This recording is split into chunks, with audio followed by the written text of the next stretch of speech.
Hello everyone, welcome back to my channel. আবারও অনেক দিন পর একটা বড় রেসিপির ভিডিও নিয়ে হাজির হয়েছি।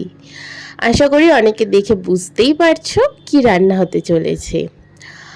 দুটো বড় সাইজের মাছ আমার দাদা কিনে পাঠিয়েছিল।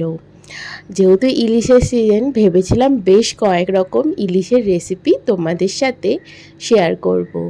তবে ব্যস্ততা এবং শরীর খারাপের কারণে এই ভিডিওটা অনেক দিন আগে করে রাখা হলেও শেয়ার করে ওঠা আর হয়নি। আজকে একটু সময় পেয়েছি, তাই ভাবলাম ভয়েস ওভার দিয়ে তোমাদের সাথে শেয়ার করে ফেলি। এই মাছ দুটো একটার ওজন প্রায় ছিল 800 থেকে 900 গ্রামের মধ্যেই। এই মাছগুলো একদমই ডিম ভরে গিয়েছিল, তাই অতটা টেস্ট না লাগলেও ইলিশ বলে কথা, সব রকমভাবেই খেয়ে নিতে পারি আমরা, তাই নয় কি? তো সে যাই হোক, মাছগুলো কিন্তু বেশ ফ্রেশ আর টাটকা ছিল, দেখে তো তোমরা বুঝতেই পারছো। তবে কাটার সাথে সাথেই এই পেট ভর্তি ডিম দেখে আমি তো বেশ খুশি হয়েছিলাম, কারণ আমার ইলিশ মাছের ডিমটা খেতে সব থেকে বেশি প্রিয়। মাছ অবশ্যই ভালো লাগে, তবে মাছের ডিমটা আমার বেশি টেস্টি লাগে। তো সে যাই হোক, মা বেশ ভালোভাবে মাছটাকে ধুয়ে আঁশ ছাড়িয়ে সুন্দর করে মাছের পিসগুলো করছিল। আমি ভাবলাম সেটা তোমাদের সাথে শেয়ার করি। আমার বেশ ভালো লাগে এই রকমভাবে যখন কেউ মাছ কাটে সেটা দেখতে। কারা কারা আমার সাথে একমত কমেন্টে জানিও।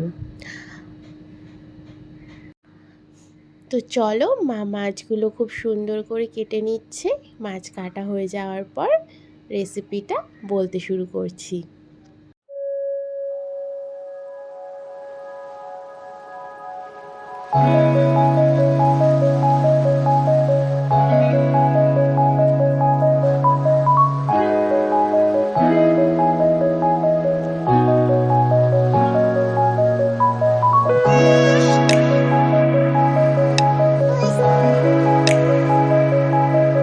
মায়ের সব কটা মাছ কাটা কমপ্লিট। এবার একটা শিলনোড়ার মধ্যে কিছুটা পরিমাণের সাদা আর কালো সর্ষেকে মিশিয়ে নিয়ে সাথে দুটো কাঁচা লঙ্কা আর সামান্য নুন দিয়ে মা শিলের মধ্যে বেশ ভালোভাবে বেটে নিচ্ছে। আশা করি তোমরা বুঝেই গিয়েছো কী রান্না হতে চলেছে।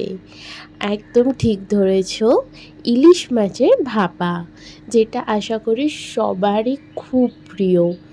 বাঙালি আর ইলিশ এই দুটো কিন্তু মনের খুবই কাছাকাছি, তাই নয় কি?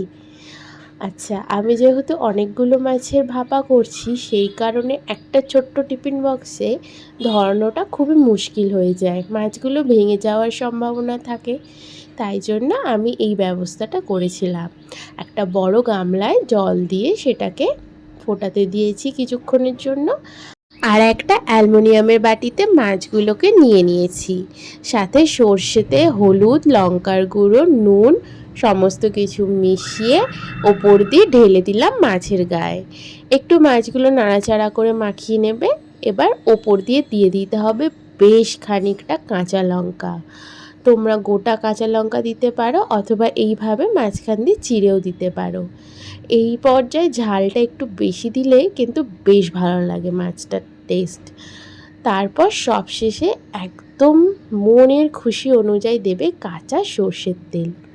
এবার ওই গামলাটায় জলটা বেশ ভালো গরম হয়ে গেছে, নিচে একটা স্ট্যান্ড ব্যবহার করে ওপরে দিয়ে দিয়েছি ওই বাটিটা।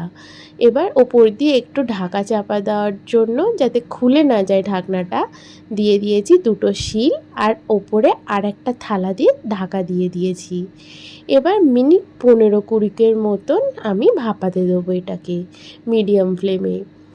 দেখো, আমার ভাপানো কমপ্লিট। সর্ষে দিয়ে ইলিশ ভাপা একদম রেডি হয়ে গেছে। দেখতেই কিন্তু বেশ টেম্পটিং লাগছে। তোমাদের কার কার প্রিয় মাছ ইলিশ কমেন্টে জানিয়ে যেও। আমি তো গরম গরম ভাতের সাথে এই ডিমওয়ালা ইলিশ মাছ খুব এনজয় করেছি, বেশ দারুণ লেগেছিল আমার। ভিডিওটা ভালো লাগলে চ্যানেলটাকে লাইক আর সাবস্ক্রাইব করতে কিন্তু ভুলো না।